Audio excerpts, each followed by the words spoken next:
Hello and good evening, everyone. Good evening. I welcome you all on this webinar hosted by Visamo Kids Foundation.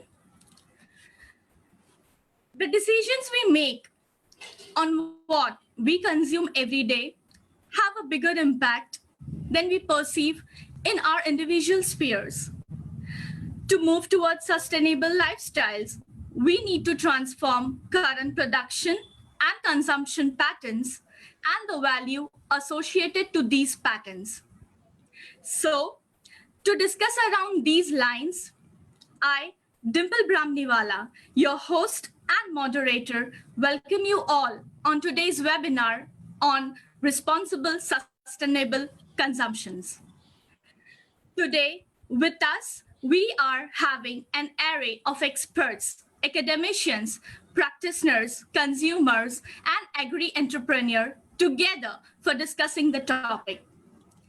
Before we head on to our session, I would take an opportunity to announce that this session is hosted by Visamo Kids Foundation of Calorex Group and would also like to share a few words on it. Visamo Kids Foundation is a shelter home for 100 plus children. It helps children who lack opportunities.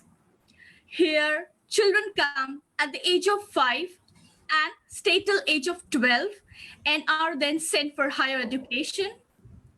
At Visamo, the children dare to dream, fulfill aspiration, and of course get basic facilities for a better living. The children are given a great exposure by Visamo Kids since decades. Moving on with our webinar, I would be glad to introduce our experts today. So, with a great pleasure, I welcome Ms. Lalitha. She is a professor at Gujarat Institute of Development and Research, Ahmedabad. She has published 5 books and research article 55 in peer-reviewed journals. She has also worked with Natural Resources Institute of Greenwich University from 2010 to 2018 as a quality data expert. She is a principal investigator in an ongoing project on geographical indication protected agricultural products of India. She has been a visiting research fellow at University of California, Berkeley, USA, University of British Columbia, Vancouver, Canada, MSH Paris, France, Thammasat University, Bangkok, and Thailand. She has also been awarded a fellowship under the Associate Director Program, MSH Paris, to be availed before December 2020. It's an honor to have you here with us, ma'am. I welcome you on behalf of Visamo Kids Foundation and request you to share few thoughts on our today's topic.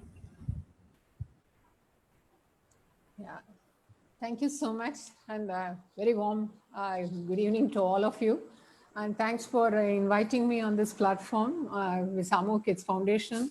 They're doing a wonderful job, and I'm very happy to share my thoughts. This is the topic given to me, the sustainable production systems and sustainable consumption. It's actually a very vast topic, and there are so many interrelated issues ranging from climate change to food trade and food miles and food, how do you consume it, whether there is a product choice or whether you should curtail your consumption. There are so many issues related to that, interrelated issues, and I'm just going to flag a few issues here in this limited time that we have today. And before I start, I want to give an anecdote. In 2018, I was traveling in Kerala in Idukki district. And people who have visited would have noticed that so beautiful hill route. And while going on the other side of the shacks, people were selling the bamboo rice. I was curious, I have not heard of it before. And when I got to the district place and got to interact with the agricultural experts, I inquired about that rice, and then they told me, see, earlier our great grandparents and that generation, they were consuming such long duration varieties, and they lived long. And you now see what we are doing. We have shortened the duration of the various varieties, and that's how our life is also getting shortened.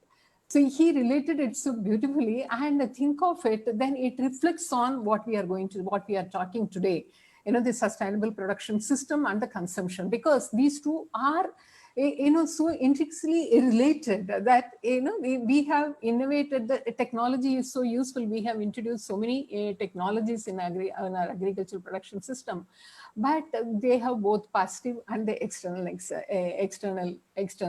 negative externalities. So here I'm going to talk about, say, what do you mean by the sustainable food production system? It encompasses very vast. One is economic, that it should be profitable, and it should be socially beneficial for the society, and it also has the economic footprint. So that's what we need to be careful about. So when we are talking about the economic part of it, what we are emphasizing here is it should be profitable for the farmers. So unless it is profitable, then farmers are not going to pursue agriculture as such. And what makes it very costly? There are various inputs, and over the time, all these have become very costlier, and the returns from agriculture has reduced so much. So, and it is as the returns are becoming less and less from agriculture, people are leaving agriculture, and we are getting resources from outside. Our consumption needs are now dependent on, it is going to be increasingly, we are going to be dependent on the imports. And the second thing is about the market link. Think of, wherever the market, if the farmers are able to directly sell it to the consumers directly, then their returns are much higher. But if the longer the route, longer the number of intermediaries are more in the chain, then the returns that accrue to the farmer is very less. Now, that is another point, is that in particularly what happens in the perishables, when they are not able to negotiate a better price, and then often they have to sell it at distress, and the returns are very less. So, the problem is, if farmers are going to individually approach the market, then it is going to be very uneconomical. Then they will have to collectivize themselves, and if they approach the market, then they are in a much better position. So now this is about the production part. And when, as I mentioned, the kind of production system that is followed, it is becoming very input intensive. And think of what is happening in Punjab and Tamil Nadu. See, the groundwater table, and even in North Gujarat here, the groundwater table has become unreasonably at lower level. And now we don't know how we are going to revive this. And people are talking about deferring or withdrawing from paddy under such a high water intensive system. So now that is one part of the production system that I just mentioned about. And about the consumers, the FAO, it tells what the sustainable food consumption means is that they should be encouraged to shift to nutritious and safe diets that have very low environmental impact. So the safe diet, everybody would like to have a very safe meal on their plate. But how do we ensure that? And the globalization and the food trade, they have brought in exotic foods from various countries.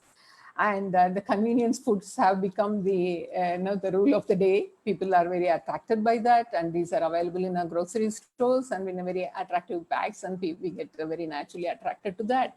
And these have higher environmental footprint as well as higher health risks.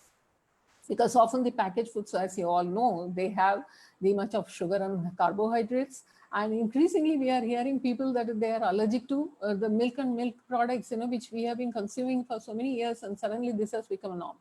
And the environmental footprint, again, it can be interpreted in terms of the water input, the energy use, and energy use in both that is directly consumed in production in all this, be it in the form of pesticides and fertilizers or in terms of packaging. And that's where the food miles come into picture. Where the food is produced and where it is consumed. So the longer the distance, the longer the cost. And now there are so many revisions in this methodology. I looked at the literature and people are now talking about the extensive food miles involved in that. And that is not only the direct distance that is there, but it is also the other costs, the wear and tear that is involved in the transportation. What are the other costs? Whether are you using the road transport? Are you using the shipping? So which is less pollution intensive? And what are the kind of the congestion that you are creating? Then you can create the cycle and then see how much of carbon footprint that is created in each of it. So, and the other nagging question is that, so yes, if what is the alternative? So we can say that, yes, we would opt for the safe food like organic and other thing. But organic, one thing is about the labeling. Yes, are we sure about what we are getting? And another is that how much organic that we are going to say that, yes, this is organic. Okay, we are getting somewhere the food and vegetables. And they're saying that these are organic. Yes, fine. But what about the other products? What about your milk? What about your food grains and other thing? So unless we are getting everything in a particular fashion that it is, yes, it is sustainably produced and it is very safe for me to consume, then it's not very convincing for me to consume a particular type of food. So what I'm emphasizing here is the information to the consumers that yes, these are safe foods that are available, but often the safe foods are available at a very higher cost. And why these costs? Because there are only few people who are oriented towards that production. If there are more producers producing such safe foods, which is safe from all point of view, environment, ecology, social, everything. If you say that, then there will be the cost would come down. But because now the producers are few, but the demand is more, so then there is the price is also higher and the gray sales is also higher. In nutshell, what happens is even the original producers are not able to get what they have invested in, what the kind of pains that they have gone through in producing such safe food. So this is what I would like to flag out here. I don't know whether I exited my time or I can come back. Thank you so much, ma'am. Thank you so much. It was indeed splendid. Thank you so much. Now on the board, we have our next panelist, who is an expert, Dr. Neelam Kshatriya. She is keen analyst, educator, corporate trainer, and a behavioral science expert with over 17 years experience in corporate AMP retail sales, CRM, training, and HRM and HRD, and currently associated with the academic sector with specialization in the field of HR and marketing. She is associated with reputed organizations in the academic and corporate sector like Amrit Modi School of Management, LJ Institute of Sports and Event Management, Amity Global Business School, ICICI Prudential Life Insurance Company Limited, as manager HR Gujarat and Sodexo Pass Services India Private Limited, etc. She is passionate regarding the responsibility we owe towards the environment, associated with organizations like Tree Walks and various other groups like organic farming, terrace gardening, village groups, balcony gardening, etc., who are all firm believers in the fundamental that Mother Nature has been nurturing us and now it's payback time. She has a keen interest in reduction of carbon footprints by home composting and waste segregation. She is also involved in making and spreading awareness on the usage of bioenzymes and homemade non-toxic biofertilizers and pesticides in place of harmful chemicals for our plants in our own balconies and terraces. Dr. Neelam is a regular attendee of various workshops involved with topics on ecosystem and its sustainability. She is a firm believer in the fact that mankind's core task today should focus on mending our relationship with nature. proud to welcome you, Neelam ma'am, on this platform and would also request you to share your views on our today's topic. Thank you so much, Dimple ma'am. That was indeed a lovely way to start, with Lalita ma'am's enlightening views on the entire topic, on sustainable consumption. There's a very old saying, it says, you are what you eat and you become, what you think. Now this saying is very old. What I have done is I've just have a cutout of that in my kitchen and I've put it right in front so that me and my family members keep looking at it, so that constantly we are evaluating what we are eating, because हम वही हैं जो हम खाते हैं. So it becomes extremely important to evaluate what we are eating.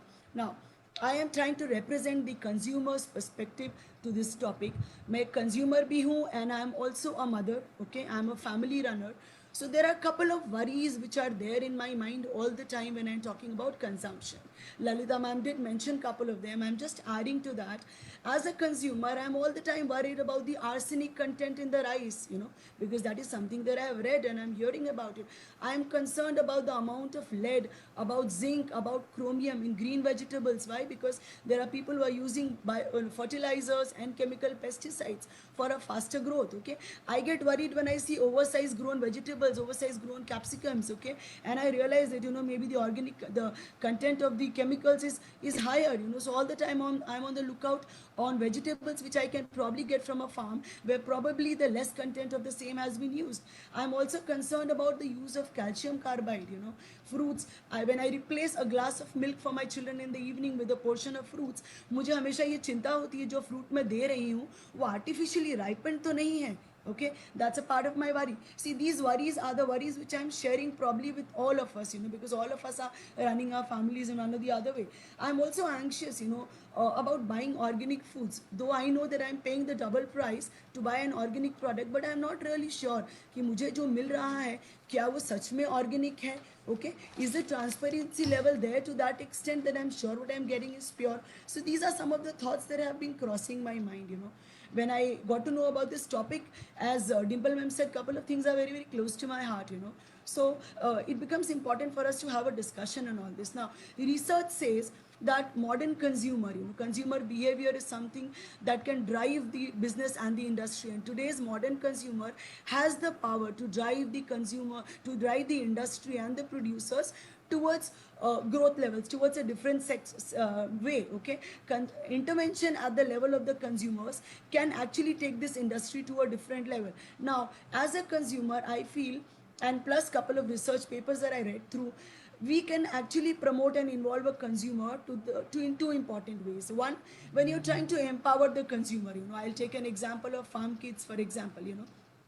Farm Kids is trying to get the crops directly from the farm to the consumer. So when I buy my vegetables through Farm Kids, I in a way have a link to directly reach them. Smita Ben, I think also is going to be joining us on the seminar. She's already there.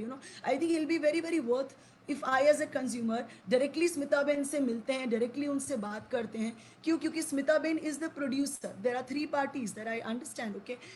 One is the producer, one is the consumer, and of course, there are people who facilitate the entire process. Okay, so if the more is the interaction of the consumer with the producer, okay, on a direct basis, the more empowered I feel. See, when Quaker Oats advertises, or Quaker Oats मुझे advertisement में बोलता है कि fiber is good for health, okay, that means I am getting information, and information is power. The more knowledge, the more information that I get from the producers and directly, मैं उतना empowered feel करूँगी.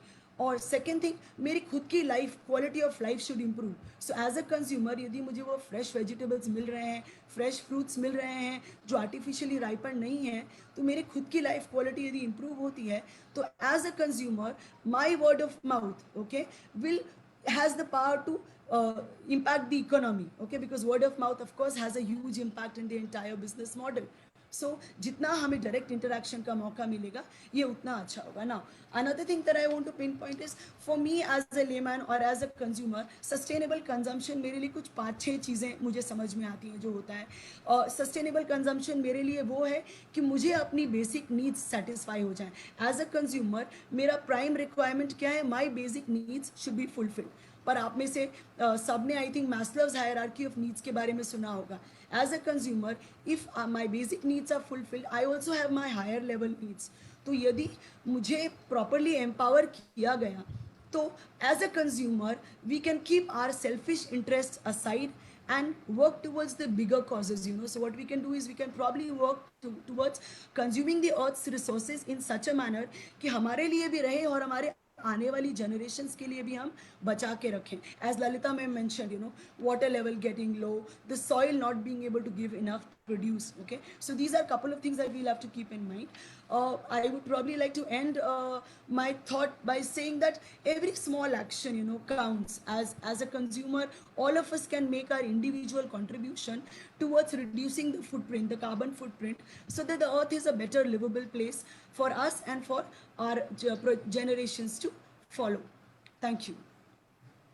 Thank you so much, ma'am. It was marvelous hearing from you. Thank you so much. Now we have Asmita Ben joined with us. I welcome you, Smita Ben. Miss Smita is a community leader coming from a farming background. She proved herself as a successful entrepreneur. She joined self-help group 10 years back, and through loan, she started a small shop. In these 10 years, she grew her business tenfold. She is also a good farmer and an active leader. For the last 3 years, she is associated with Hatmati Kisan Agro Producer Company Limited as one of its director. She is exposed to various trainings and workshops organized by NABARD and INSPRA. She represents Hatmati in various platforms. Smita Ben, आपका इस webinar में स्वागत है. Smita ma'am, हम चाहते हैं कि आप हमसे और हमारे दर्शकों से आज के इस टॉपिक पर कुछ विचार विमर्श करें. हम चाहते हैं आप इस टॉपिक पे आज बात करें. जी मैम, मेरा नाम स्मिता आचार्य है. मैं वेदपुर का और किसान एग्रो प्रोडक्शन कंपनी लिमिटेड में मैं डायरेक्टर हूँ. और हमने हमारी कंपनी स्टार्ट की है 2016 में और नाबार्ड की हेल्प से हमने हमारी कंपनी स्टार्ट की है. और इसमें करीबन 700 जितने खेडूत जुड़े हुए हैं. और अभी भी हमारा काम चालू है और हम शाकभाजी का मार्केट करते हैं, जो हम यहाँ पे हमें बिलोड़ा तालुका से हम अहमदाबाद तक मार्केटिंग करते हैं. और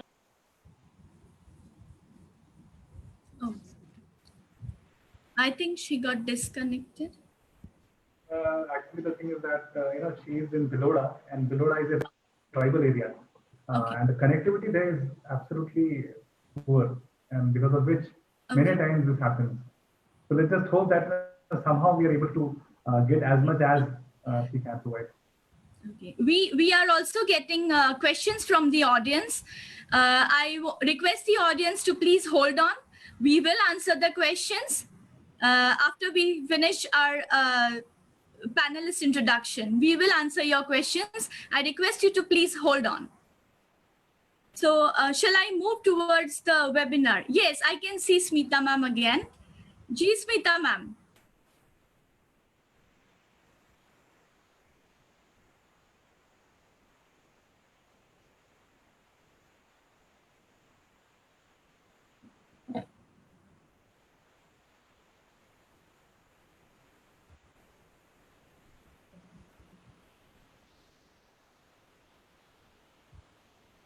Ji Smita ma'am.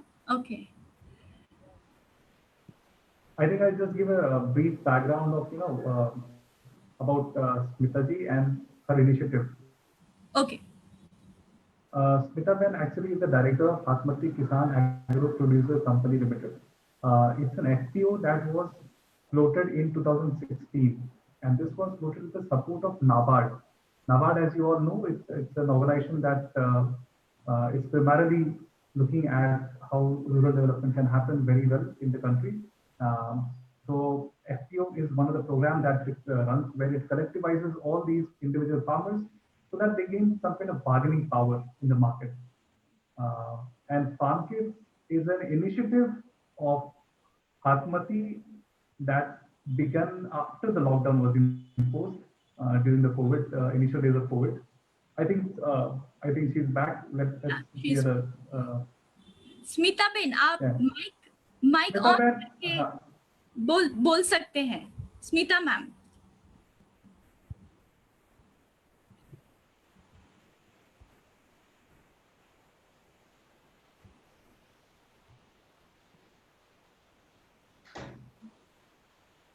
okay. Lot Just to of avoid Yeah. the timeline, we'll just fill in about the initiative that Bhasmati has taken. So it's called Farm Kids. Farm Kids is an initiative where Bhasmati has been very instrumental in connecting the actual producers with the consumers. And the producers sitting in Bhilwara, that is in Sabarkantha district, which is somewhere around 150 kilometers from Ahmedabad. So they are able to directly connect with the with the consumers in Ahmedabad by selling their produce directly to them.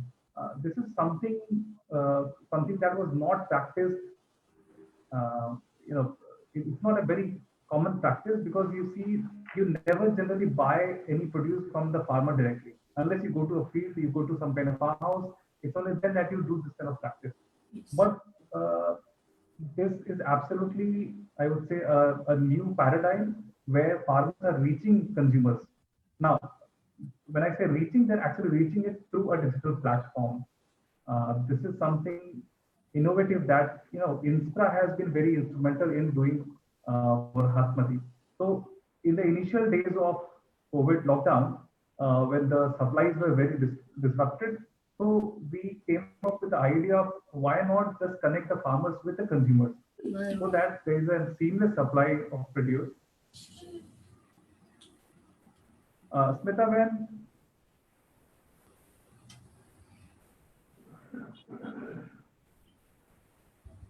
so this हाँ has जी been a challenge, working. हाँ, Yes. Smita ma'am, थोड़ा हमें बताइए आपके initiative के बारे में ना, फार्म किड्स के बारे में।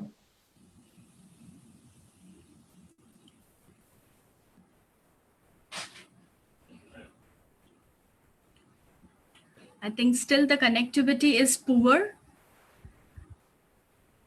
So, sir, if you Exactly. So can, if you can explain it thoroughly on her behalf. yeah. Yeah, she's back. Okay.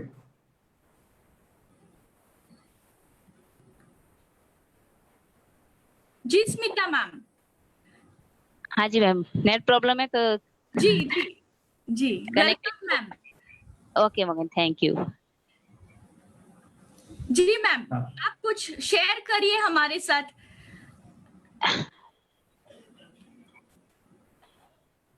Hello hello. जी ma'am, we can hear you. हाँ तो ओके, तो मैं farm kids के बारे में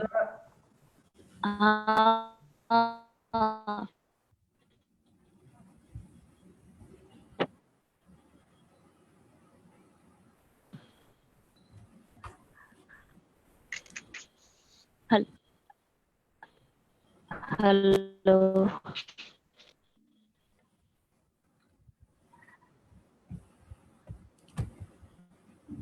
hello.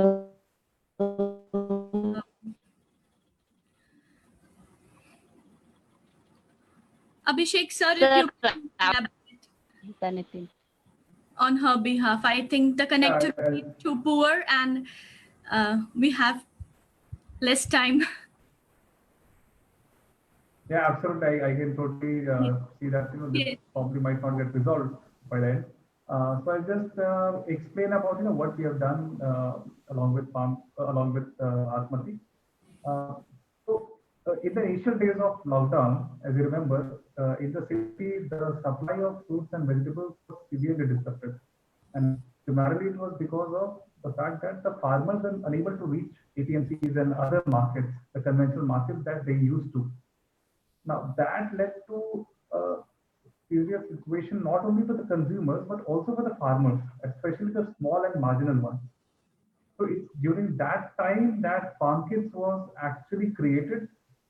It was conceived and it was mobilized very quickly.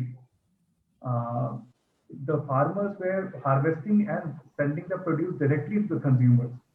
And this was done over a digital platform. Currently, it is also present in the form of farmkids.in as a website where consumers can place their order, and then that is delivered to them in the next day, after the information is given to the farmers, and they harvest and then they send it. So this is something new, something different from the conventional market system. And the reason why this is very essential for consumers to understand that there's a absolute need to reduce the distance between the consumer and the producer, as Lalita ma'am had rightly mentioned, that it is probably, or rather it is because of the fact that there is a huge distance between these two stakeholders, that many of the unsustainable practices and outcomes creep in. For example, longer the value chain, generally lesser would be the return for the farmer. And when the returns are lesser, the farmers are not incentivized to use the inputs which are good for their soil, good for their other natural resources. That in the end bites back to the consumers. So it is very much in the interest of consumers to be connecting with the farmers and giving them the right share.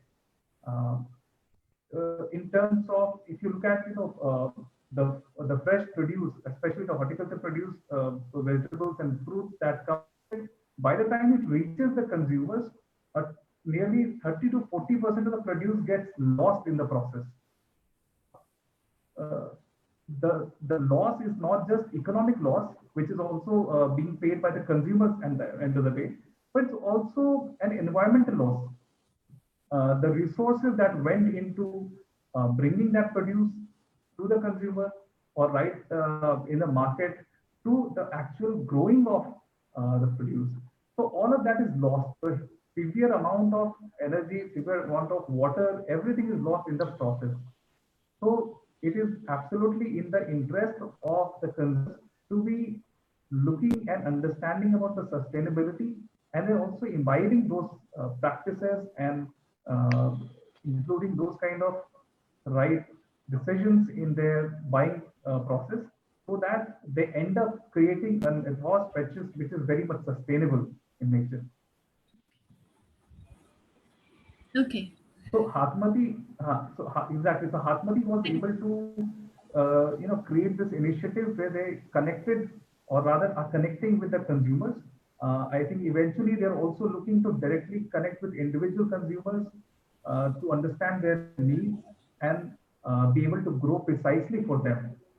So that's the kind of model that they are getting into, and which is absolutely revolutionary, because that way you not only minimize the transmission losses and losses that occur because of uncertainty, but also make it very, very sustainable in nature.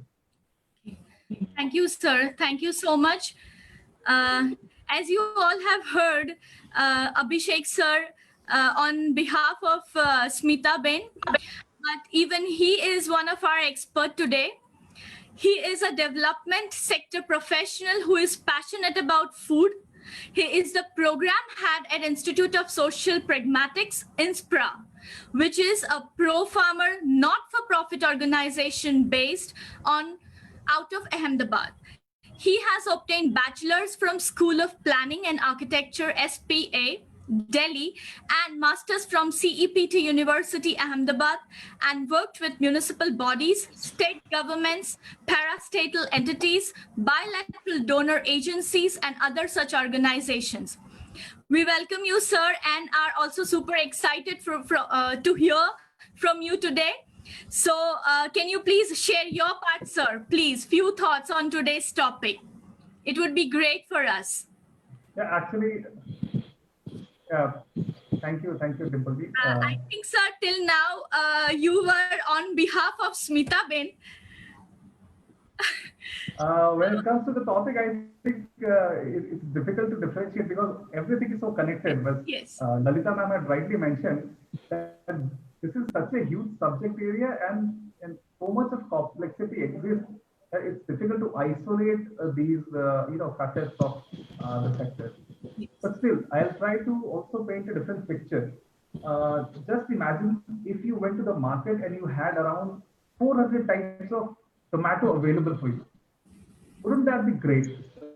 Well, that used to be the situation somewhere around 150 years ago. But today, we have ended up with just around 30 to 40 varieties of tomato. And that is absolutely sad because uh, commercial agriculture has led to a situation which is not only making farmers life difficult, but also is not able to give consumers what they really can have, and that is the bounty of nature. But this is also primarily because of the same fact that the distance between the consumer and the producer has increased so much that such kind of uh, decisions which consumer normally takes would not happen. And it is therefore it is very important to bring that connection back. Uh, uh, Again, the food miles have increased like anything. I mean, ma'am had mentioned very well that today the produce, you don't know the produce that you're eating where it is coming from. Let's say apple. The apple that you consume might have come from America or from some other part of the world, and it might have been shipped all over the market, and that too around 3,000 or 2,500 miles. The food miles would have gone into it. So these are the kind of challenges that we see in the entire process. It has become highly unsustainable. The amount of energy that goes into bringing just a small amount of food that you're eating is immense. And consumer currently, unlike Neelam ma'am, who's actually a very aware consumer and she's concerned about what she's eating, where the food is coming from, was the producer given the fair share of the consumer rupee? Many of the consumers are actually unaware, and it is also primarily because they are very disconnected from the farms. Uh, I don't know. Recently, I read somewhere that when somebody asked uh, kids that where do these potato grow, somebody told that the potato grows on the tree.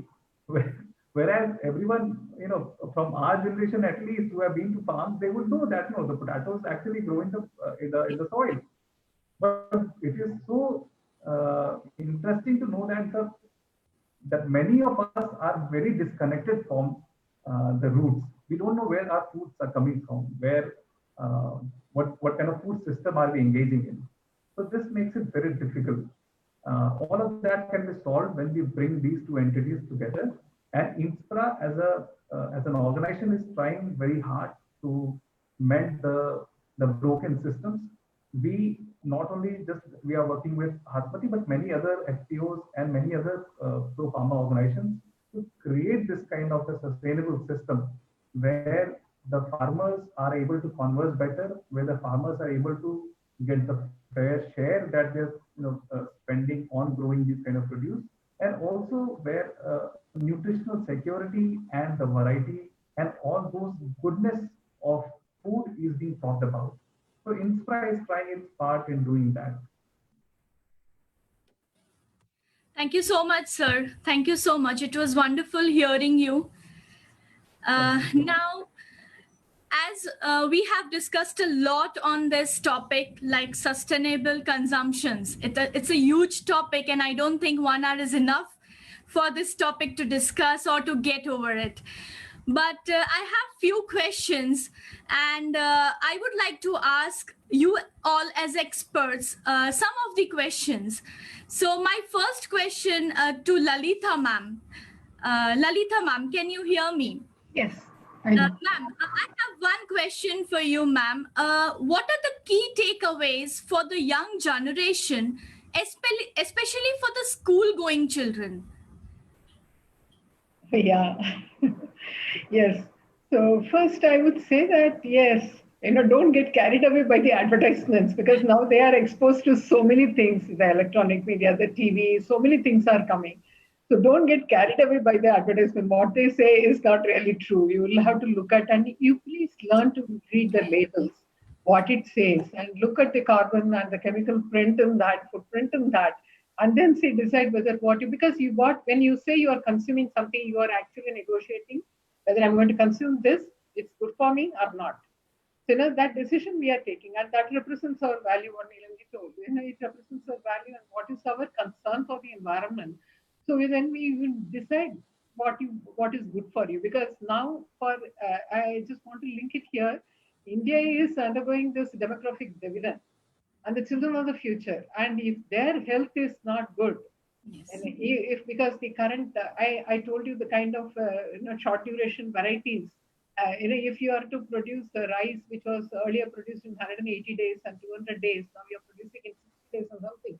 The Yes. kind of intensive inputs that you are using, we don't know what are the kind of pain effects on the health it is creating. So if this demographic dividend is to be used in productive sense in the future and for the future generations, then they should be careful in what they are using. They will have to make the right choice. And then, with some more kids, I hope they are all attending this and hearing this, and they have got exposure to such informed discussion. And in future, when they graduate from this and then when they make the choice career, I'm very impressed with Abhishek Kumar. The choice he has made to be this is very unconventional to start up, to have a startup of this nature. And there are many people who are going away from agriculture, and agriculture has a lot. Then there is food history to be studied, the agricultural engineering, agricultural ecology, ethnology. There are so many things, and there are less and less children going towards such fields. So I think that the kids should be oriented towards that. And second, I would like to also tell about there is something called the slow food movement, which is spreading. And even in India, we have a number of people. Even in Ahmedabad, we have a chapter. This is revisiting our traditional food and reviving that. The forgotten food. If you ask the children, what are the kind of food that you have eaten in the past 5 years or something, then I don't think they would be able to tell that I ate this, I ate that. No, there's a very routine kind of food that they are eating, and now they are more exposed to the fast food. Yes. So I would say that when you are traveling, look at what the local food has to offer. What is there? What is something, and discover something new about it and eat that.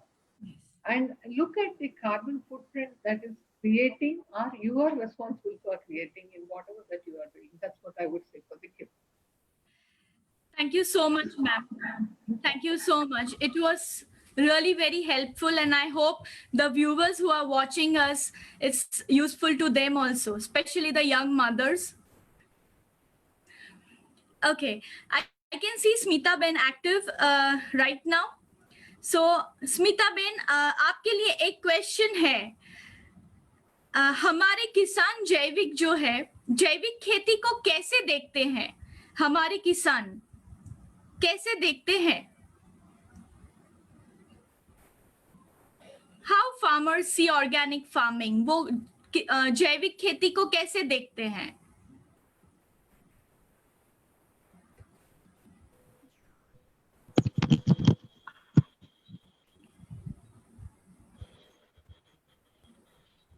Ji Smita.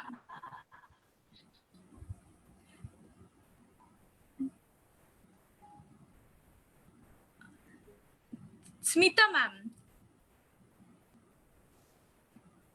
I think she's not able to hear me.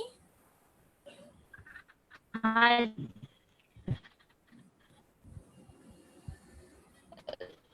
Ma'am net problem जी के लिए. जी hello. हाँ जी ma'am. हाँ जी. जी Smita ma'am, हमारे hello. किसान जो है, एक क्वेश्चन है आपके लिए, एक सवाल है. हमारे किसान जो है वो जैविक हाँ. खेती को कैसे देखते हैं? ऑर्गेनिक फार्मिंग जो होता है, ऑर्गेनिक खेती, उसको किस तरह से देखते हैं?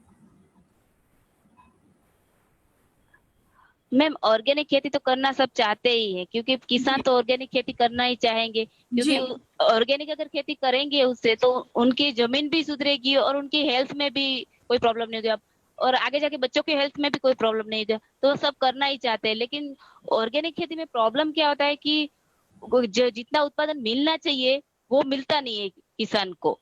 तो अगर किसान को इतना उत्पादन नहीं मिलेगा तो आज जिस तरह की महंगाई है और जिस तरह की यहाँ पे खर्चे है, वो तो उनको उनमें से नहीं निकलेगा ना। उसके लिए वो ये ऑर्गेनिक खेती करने में से थोड़ा डगमगाते हैं कि अगर ऑर्गेनिक कर, और अगर थोड़े बहुत खेती करते हैं ऑर्गेनिक तो मार्केट में बेचने जाते हैं, तभी ऑर्गेनिक खेती है ऐसे करके उसका अलग भाव तो उनको मिलता नहीं है, तो नुकसान तो उनका ही होगा। क्योंकि जो उनको अलग भाव, अगर कोई ऐसे ग्राहक हो कि भाई ऑर्गेनिक का अलग भाव आपको मार्केट मिलता है तो करते हैं, खेडूत क्यों नहीं करेगा। और ऑर्गेनिक खेती कोई 1-2 दिन में तो होती नहीं है, उनको कम से कम 2-3 साल तक तो जमीन में बोना पड़ता है, तभी जमीन से दवाई का असर निकलेगा। तो 2-3 साल तक तो उनको इतना प्रॉब्लम ही होगा ना करने में। तो इसके लिए वो ऑर्गेनिक खेती करने से थोड़ा घबराते हैं। जी जी जी, बहुत बहुत अच्छी तरह से आपने एक्सप्लेन किया है स्मिता मैम। बहुत खुशी हुई कि आप कनेक्ट कर पाए और हमको इतना कुछ जानकारी दे पाए। Thank you so much Smita ma'am. Okay, Thank you. One question I have for Abhishek sir. Abhishek sir, आपके लिए एक question है. How is Inspira playing its part in doing so? As you are a main part, the head for Inspira, I want to know how Inspira is playing its part in doing so. Okay. So at Infra, we actually are really devoted to the farmers. We have been working with farmers and we are going to continue working with farmers. The entire value chain, if you look at the entire spectrum of stakeholders that are there, you see there are consumers and then there are producers. Producers require different kind of inputs. They require right kind of knowledge. They require right kind of technical support.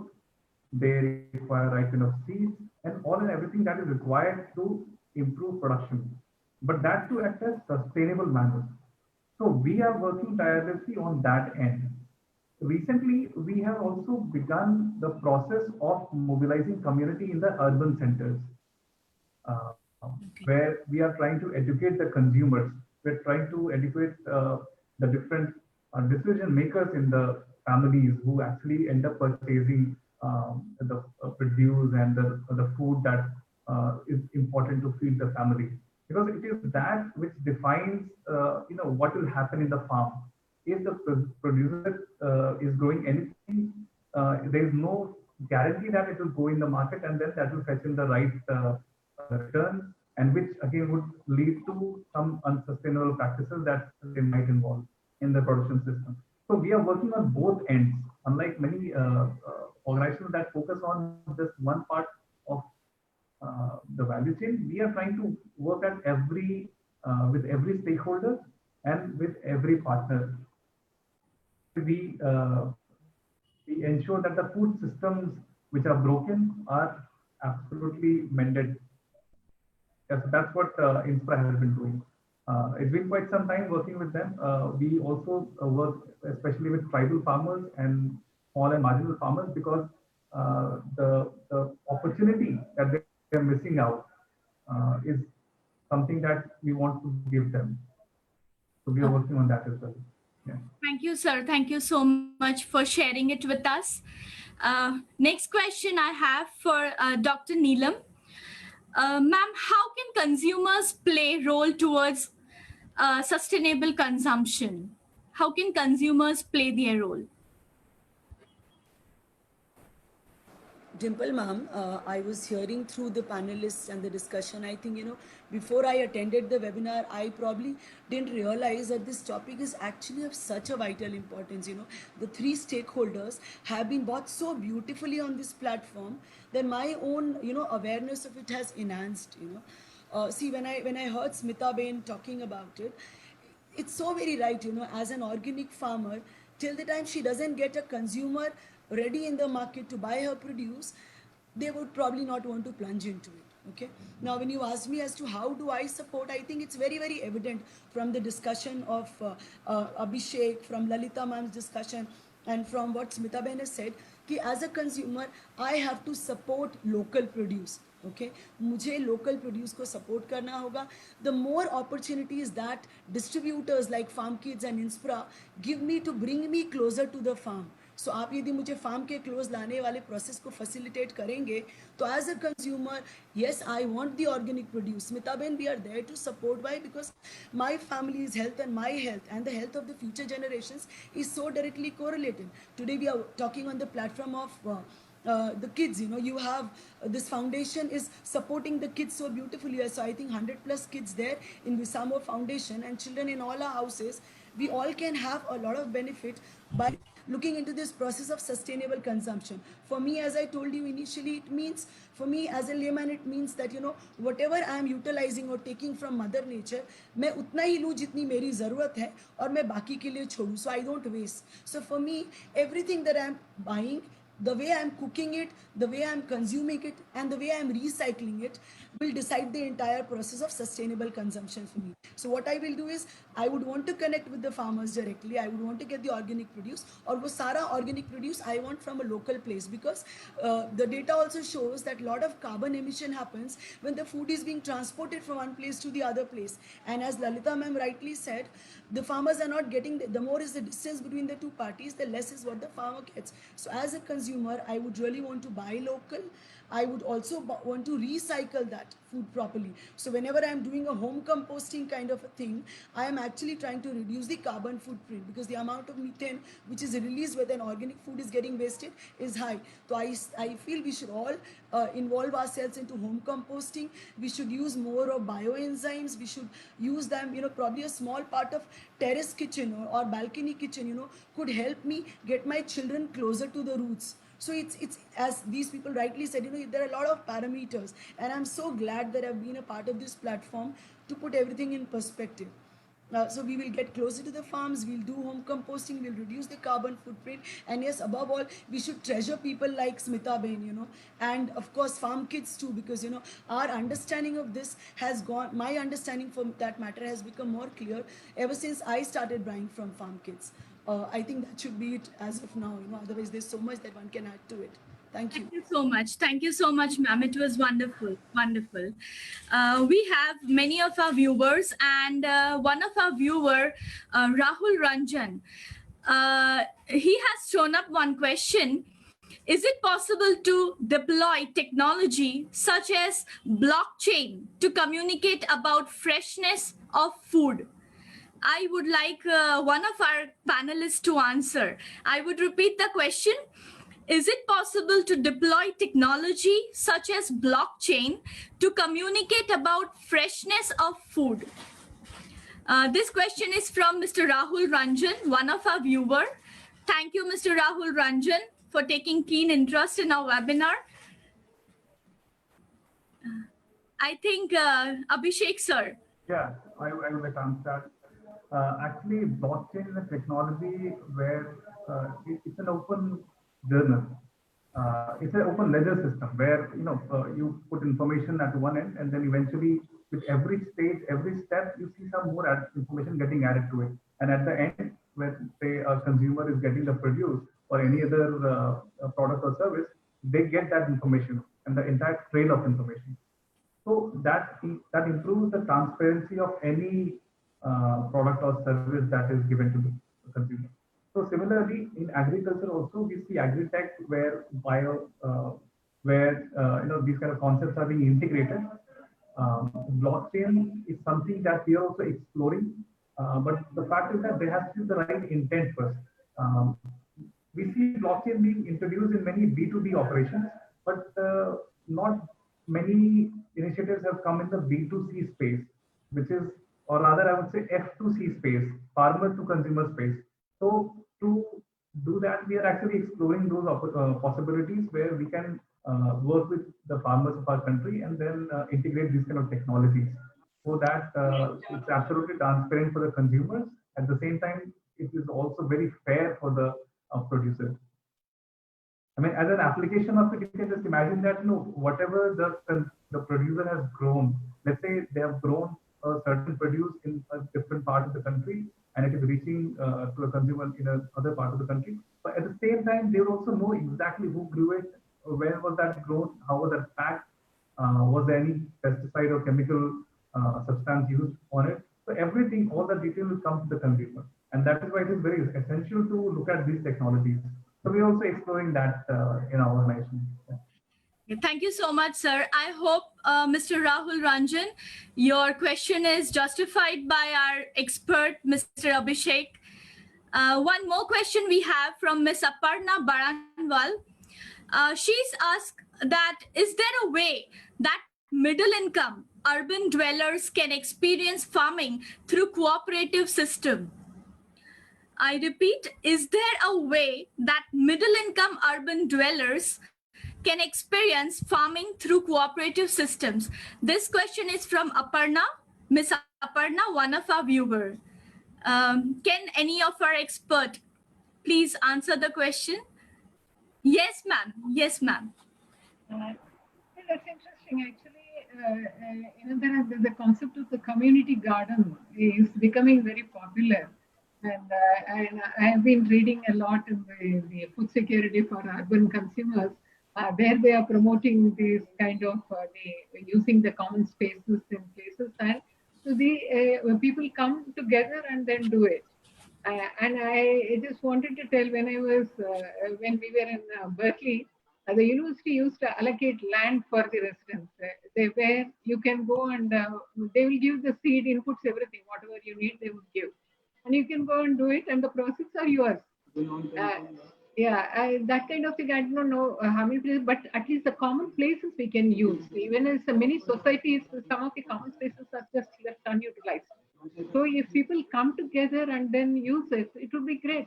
And that's what I want to tell for the Visamo kids also.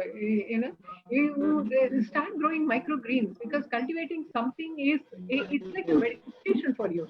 You learn about how much water is required, what are the insects that are there, what are the things that it requires. You learn so many things. You start with microgreens. You don't require pots and things. So you just grow it in plastic covers, whatever you get. And that's an amazing experience. And that's what I would tell for everyone. And try to grow something. And try to include whatever small little thing that you can and include in your meal. And that would be a great realization how farmers are suffering. And when that, because you are losing, you are gaining, you know what farmers are undergoing. The particular Yes. I don't know whether I have answered it very good. Just in addition Thank to you that, so Yes. Dimple, just in addition to that, one thing is that Lalita ma'am herself is an urban grower. She herself has a very nice garden, and where she grows, I don't know, at least like 20 or 30 different kind of things that are edible in nature. Okay. So, yeah, absolutely. Yeah, so I would also like to add something here. I am associated with an organization known as Tree Walks, and there in Tree Walks, it's a beautiful association where every 15 days, of course, before COVID, people were taken to various gardens to show them, various places in and around Ahmedabad to have a glimpse of nature. And plus, they are majorly promoting home composting, kitchen gardening. Now, all these things, as ma'am rightly said, once you start doing it on your own, you really realize as to what goes behind the process. And this increases our own awareness level, and that's where one actually knows that if you want to get this, of course, we have our own limitations in terms of how much of it can we grow. Okay. However, once we understand the process properly, you give due credit and pay. You would want to pay that extra penny to the farmers to get the same kind of a crop at a larger level, for the community as a whole. yes. So yeah, thank you. So, Dr. Neelam, I am about to make one announcement, and I think it will be related to you. That among our viewers today is the founder of Tree Walk, a group of naturalists under Second Alliance Foundation. We thank Lokendra Balasaria, sir, for showing support for the cause. And I have immense respect for him, because it is only because of Tree Walks that my own information and understanding has become multifold. I'm so glad Lokendra Bhai is a part of this discussion as well. Thank you, Lokendra, sir, for being a part of this webinar today. Thank you so much. I'm also part of it. Thank you. Oh, congratulations, ma'am. This is related to you also. Yes, and I was thinking there is a silver lining, because of the due credit goes to such organizations and such groups, that now people are increasingly becoming more conscious of looking at our environment. Thank you so much, everyone. Thank you so much. It was indeed an amazing session. And now hearing to such good points, hearing to so detailed things in sustainable consumption, I have come to some of the points, and those are like the COVID-19 pandemic has exposed the fragility of the supply chain and the need for a systematic approach to transform the way we produce and consume. We need to acknowledge the responsibility of the private and public sectors to address unsustainable consumption needs, adopt tools to help ensure that the healthier, more sustainable and safer choice is the easier choice for citizens. As markets will not deliver sustainable outcomes automatically, a strategy on sustainable consumption is necessary now more than ever to create the framework that is conducive to sustainable post-crisis initiatives. The strategy must be people-centered, making sustainable consumer choices accessible and affordable, especially for those vulnerable populations and low-income households that have been and will be particularly hit by the crisis.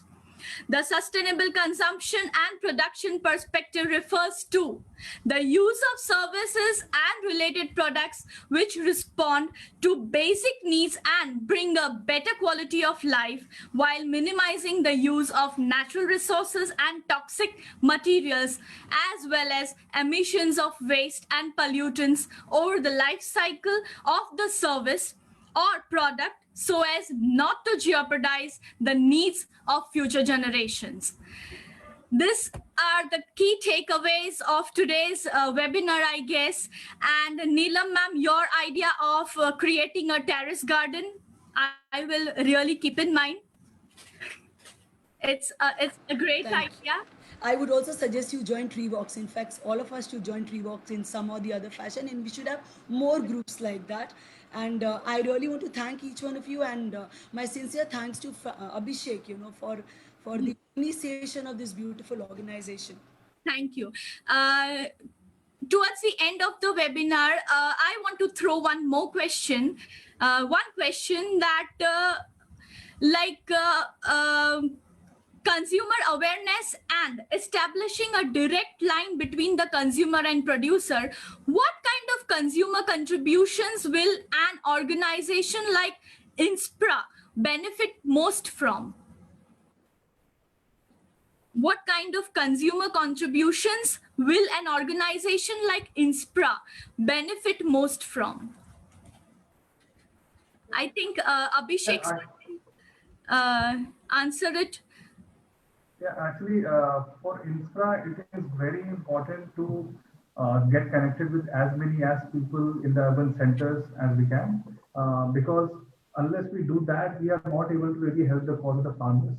And since it is a situation where both entities, or rather both stakeholder groups, have to come together, so a great, I would say, good engagement with initiatives like Tree Walks and more of such initiatives, with collaborations, we can think of creating this kind of an ethos where everyone comes together and we are able to not only just make few, but everyone aware about their choices and the kind of outcomes that come because of our decisions. Thank you so more much. of engagement, more of collaboration. Yeah, that is something I think INSPRA would really. Thank you so much, sir. And now we are at the end of our session.